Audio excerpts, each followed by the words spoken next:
This is a Jmix exclusive.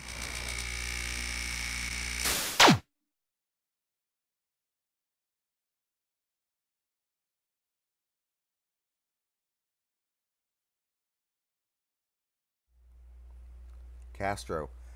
Here's the thing about KASTRO is still rapping. He's rapping on tracks with Sadar, who's Candyman 187. He's just a private dude. He doesn't like this movie shit. He doesn't like all the Johnny come latelys or the people that didn't like Pac coming out and fucking with Pac. And he, in my opinion, he doesn't want to fuck with those people. The same with Storm. You guys ask about Storm. Storm is former military, and I don't want to call her a gangbanger, but she's still pretty street, and she's still putting in work.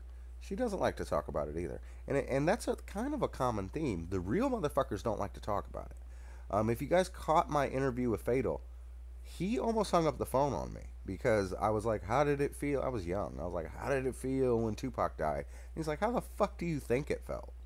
You know, and they don't want to subject themselves to dumbass questions. You know, it's the same shit over and over again. I think with the right approach that they would talk, but right now is not the time. As much as people think this movie has helped Tupac's legacy, I'm making a prediction right now it's gonna fucking kill it. You know, I liked I liked that they made a movie. I don't think Meech did that bad of a job. I think that Meech did the best that he could. There's a lot of times in that movie he looks just like Pac, but what he's doing in that movie is he doesn't have that passion. Like if you watch the section of the movie where he's doing the Death Row East interview, it's like he's just reading it. Like, do you believe in God? Believe in Death Row East. And it's like, dude, Tupac was hype. And that's something that D Ship doesn't have. He doesn't have that hypeness. Now, I think a standout role in that movie was the dude that played Shock G, Young Hump. That dude, that was convincing. The best scene in All Eyes on Me, that whole fucking movie, is where Ship goes up to Young Hump and he's like, "You got to put me on or I'm out." And he's like, "Get the fuck out then." That was the only scene that I belly laughed at. That was the greatest scene in the movie.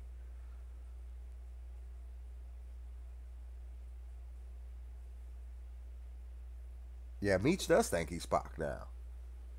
Meech posing in little Versace shirts, and that's something I can't respect about it. I'm not hating on him, but you played Tupac. You're not Tupac, and it'd be a different story if you really conveyed what Tupac was. But I read a review where someone said this, and it makes perfect fucking sense. They said they got they mistook Tupac's passion for anger. So instead of playing a passionate Tupac, they just played an angry Tupac. And to be honest with you, I don't like the way they portrayed Suge Knight's relationship with Tupac. I don't believe it was like that. I don't think it was like that. I don't think Suge Knight ever checked Tupac in public. And you know what else? Fuck it. All in today. You know what else I don't like?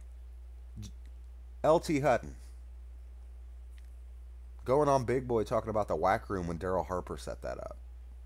You know what else I don't like? LT Hutton. Jada Pinkett could say whatever the fuck she wants. Jada Pinkett knew Pac longer than anybody else on this planet that's still alive at this point. Probably longer than Mopreem, because he was in and out of Pac's life. Jada Pinkett can say whatever the fuck she wants.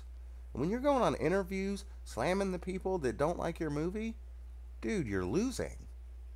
I've kept my mouth shut out of respect for Tupac's legacy, and this live stream won't be archived. So I'm talking to you hundred or so people.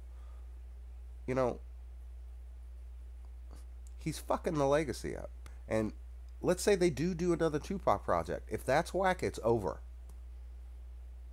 There's no three strikes in this game. They made one fucking whack movie, and it wasn't really completely whack, but you guys know. Us fans know. We know. Now, if my son was to watch that movie, he might like it. It's hard to look through the lens of a fan, but LT, it was a money grab. Those people were paying themselves. That's why it looked so cheap. Because they were paying themselves. The Outlaws, LT, and everybody else made sure that they were paid before the movie was paid. I mean, what's that say?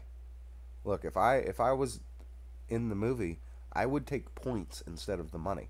I'd be like, look, if it does well, give me points on the movie. Now, in hindsight, that'd be a dumb fucking move because I think they only really made $3 million off of it. The budget was 40 million. Their promotion budget was 12 million, so $52 million. Box office so far is 47 million. They'll probably make another 10 to 12 million through Blu-rays and video on demand, but they broke even. They might have made a couple $1 million.